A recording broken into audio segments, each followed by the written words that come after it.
What does a king have to do before history calls him evil? Think about that carefully. Because the men in this episode were not failures.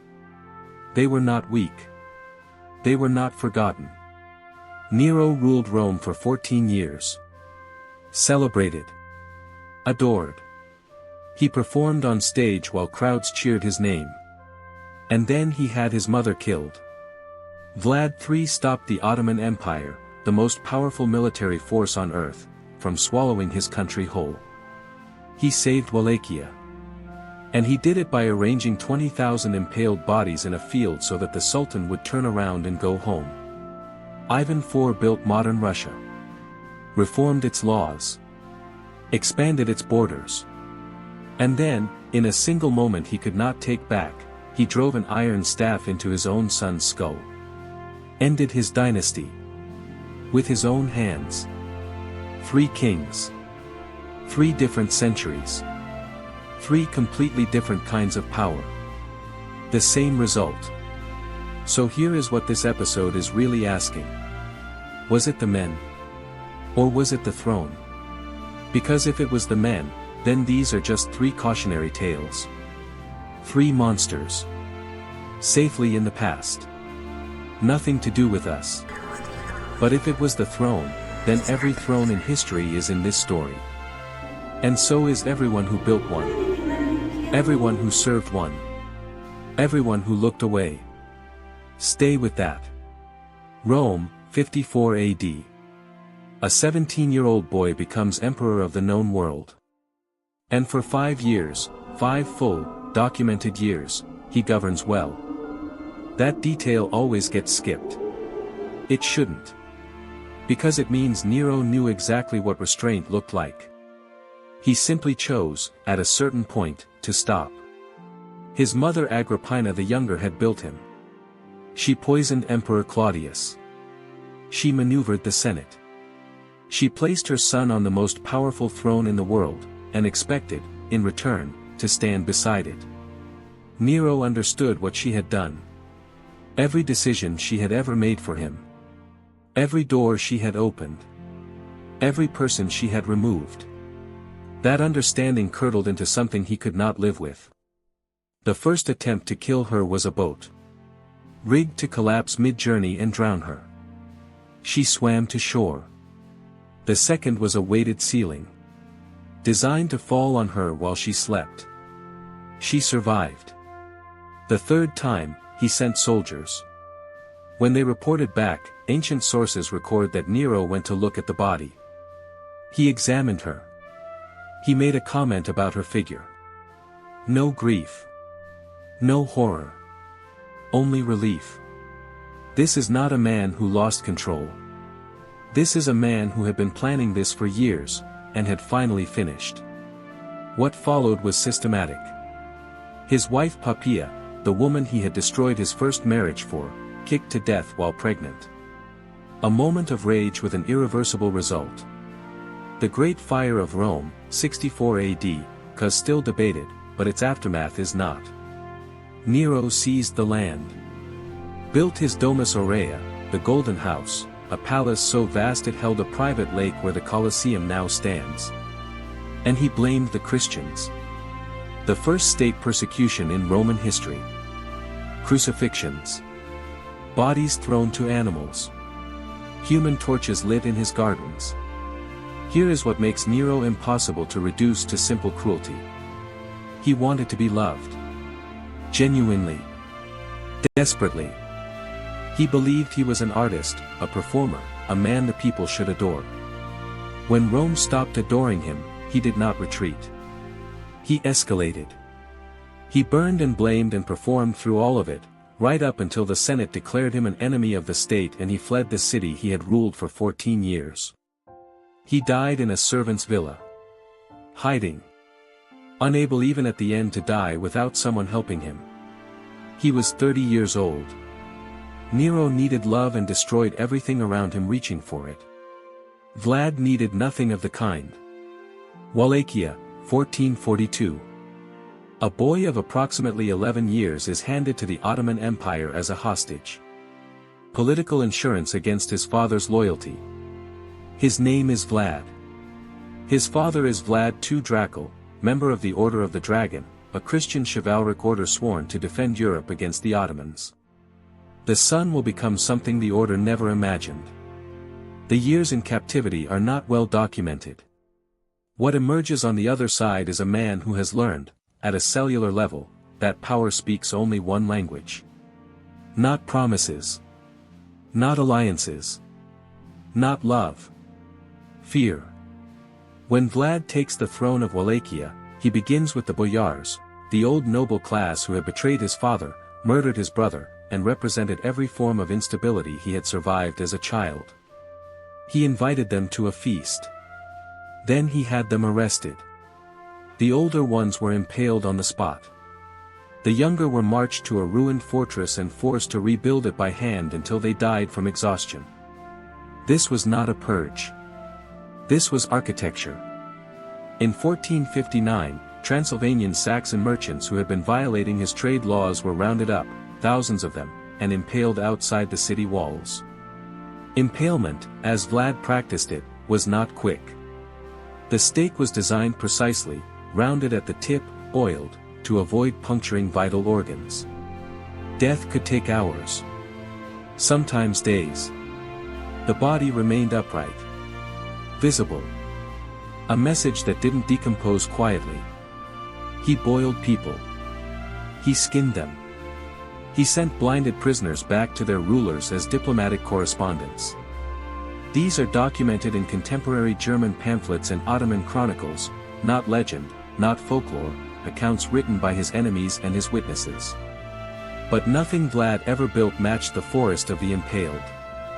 1462, Sultan Mehmed II, conqueror of Constantinople, the most feared military commander alive, marches into Wallachia with an army Vlad cannot match by any conventional measure. He arrives outside the capital, Targovist. And he finds 20,000 impaled Ottoman prisoners arranged in rows.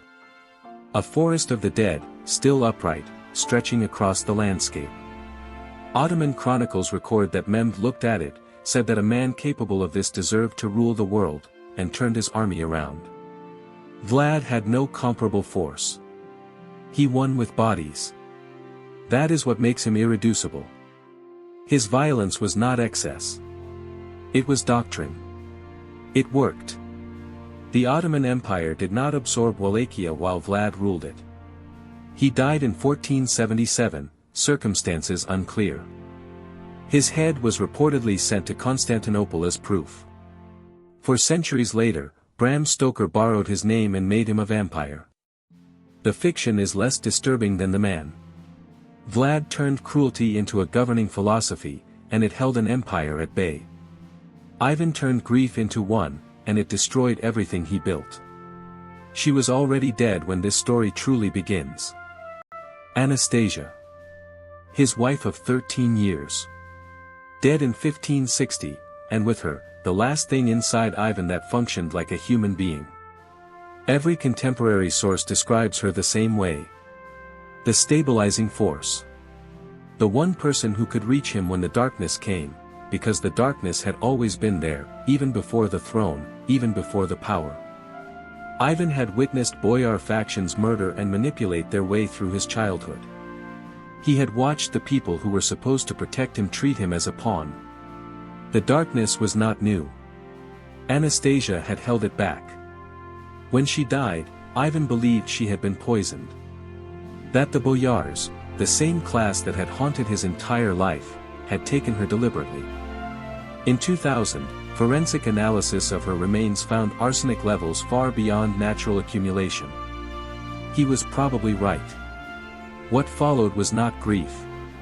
It was grief weaponized. In 1565, Ivan announced he was abdicating and left Moscow. The country panicked. Delegations begged him to return. He returned with one condition. He would rule two Russias simultaneously. One was the normal state. The other was the Opritnina, his state, his territory, his parallel government answerable to no one but him. Its army, the Opritniki, dressed in black. Rode black horses. carried severed dog heads on their saddles and brooms as symbols, the dogs who sniffed out treason. The brooms that swept Russia clean. What they actually did was murder. Systematically. Anyone Ivan indicated. Anyone who held land he wanted. Anyone who had ever been adjacent to disloyalty. And then came Novgorod. 1570, Ivan received a report, likely fabricated, that the city intended to defect to Lithuania. He marched there in winter. What followed lasted weeks. Citizens rounded up, tortured for confessions they couldn't give, then drowned in the Fokhof River. Thrown from bridges. Families bound together and pushed through the ice. Estimates range from 2,000 to 60,000 dead. The city never recovered. On the way home, Ivan turned on the Oprichniki themselves. Executed their leadership. Abolished the Oprichnina. As if ending it could erase what it had been. It could not. 1581, an argument with his son and heir, Ivan Ivanovich. Over his daughter-in-law's clothing, some sources say. Over politics, say others. The details fracture. What doesn't fracture is the result. Ivan raised his iron staff. It connected with his son's temple. He held him for hours. He screamed. He sent for physicians across the empire. He did everything a father could do, after the fact. His son died 4 days later. The dynasty Ivan had built had no heir. He had ended it himself. In a single second he could not take back. He died 3 years later, possibly poisoned, possibly by his own physician's treatments. He left Russia ungovernable. The time of troubles swallowed the generation that followed him. Famine. Civil war. Foreign invasion. Dynastic collapse. Millions paid for one man's unraveling. 3 men. 3 moments where the interior becomes fully visible. Not the worst thing each did statistically. The moment that shows you exactly who was sitting on the throne. Nero, standing over his mother's body. Not weeping. Not turning away. Looking at her. Making a comment. Relieved. This is the man Rome called its emperor. This is the man who would perform on stage the following week and expect the crowd to love him. Vlad, seated at a table set among the impaled bodies outside Targovist. He ate there.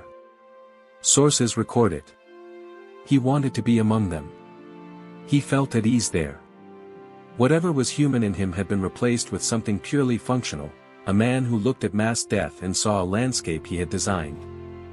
Ivan, on his knees beside his dying son, screaming for physicians he already knew couldn't help. This is the one that is almost unbearable. Because unlike Nero's cold relief, unlike Vlad's terrible stillness, Ivan understood what he had done in the instant after he did it. And he had to live inside that understanding for 3 more years. 3 different interiors. 3 different kinds of damage. None of it reversible. Nero was declared an enemy of the state by the Senate he had terrorized for over a decade. He died hiding in a servant's villa, unable to die alone. His golden house was buried. The Colosseum was built on its lake, Rome erecting a monument to itself directly on top of the evidence of what it had permitted. No one came for him at the end. Vlad died in obscurity. The man who stopped an empire with 20,000 bodies left no certain grave, no recorded final words, no ceremony. Then Bram Stoker gave him immortality as a creature of fiction. The real Vlad, more calculated, more strategic, more genuinely terrifying than any myth, quietly disappeared beneath it. Which may be exactly what history intended. Ivan left Russia to collapse. The time of troubles consumed the generation that came after him. No tribunal convened. No accounting was made. He died, possibly mid-game of chess, and history recorded it as a natural end. 3 men. 3 centuries of documented atrocity. 0 consequences. History absorbed them. Assigned them epithets. put them in textbooks, built museums in their palaces, and moved on. We call them evil because the label creates distance. It lets us believe these were aberrations. Exceptions. Men broken in ways that ordinary men, ordinary systems, simply are not. But Nero was produced by a system that handed absolute power to a teenager and called it civilization. Vlad was produced by an empire that used children as collateral and taught him that the only language power understands is pain. Ivan was produced by a court so corrupt it likely poisoned his wife, and then handed him an army to process the grief. The throne didn't corrupt them. The throne revealed them. And the people who built those thrones, served those thrones, and said nothing while the bodies accumulated, they are in this story too. They always are.